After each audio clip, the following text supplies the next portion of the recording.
I want your help with something. It's probably the most left field sounding idea you've ever heard to cleaning up our waterways and giving us an incredible environment we deserve. And yet, I'm going to show you why it's also the most likely to succeed. Years ago, I was on a plane and I saw this documentary about the impact of the gold industry. And there was this tribe living downstream of a gold mine, which had been poisoned by mercury. And they had no other food source but to eat the fish from that river. Now, if you'd gone in there and told them, stop eating fish, they would have gone, we have to. We'll die if we don't. And New Zealand right now, unfortunately, is in that position where our number 1 and 2 exporters are like mercury poisoned fish in terms of the impact they have on our body, which is the environment, tourism and dairy. Now, I've got nothing against these industries, but no one would deny the massive environmental legacy they leave. So what's the solution? Well, we can try and stop us poisoning the environment as much. That's just like taking a little bit of mercury out of the fish. We can have fewer cows or fewer tourists. That's just like eating less fish. You just end up hungry. Neither of these methods is a way to actually get fed and thrive at the same time. So what do you need to do? Well, imagine if there was this forest right next to the river, like a miniature Garden of Eden, and it had all this promise, except it wasn't yet ready. It didn't have enough berries, enough fruit to be able to sustain a whole tribe. Well, what if we found a way to grow it really fast? So we didn't have to eat that poison fish. We could just go into the Garden of Eden.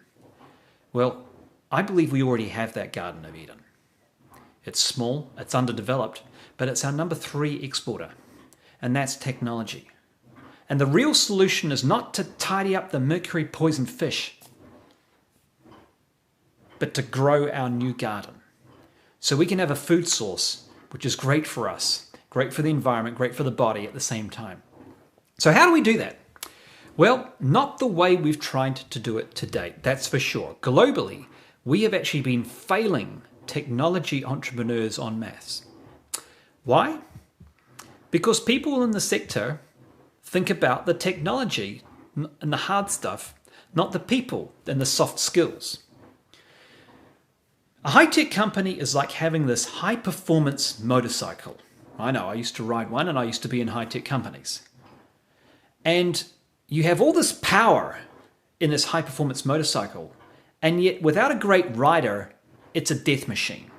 And all the incubators, accelerators, mentors, boards, advisory systems, all this and that has all been to optimize the performance of the bike, not the person riding it. And that's why 9 times out of 10 that person crashes.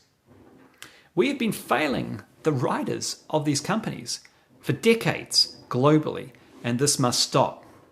It causes massive attrition. It's a waste of human potential. It devastates the economy. And it means that great technologies that could be good for the world never see the light of day.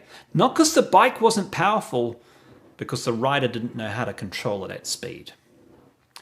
I have a program which trains the rider of these bikes so they don't crash. They get great lap times. They don't get pulled off the track and replaced. And I call it Exponential Founders. And it's done things which are impossible.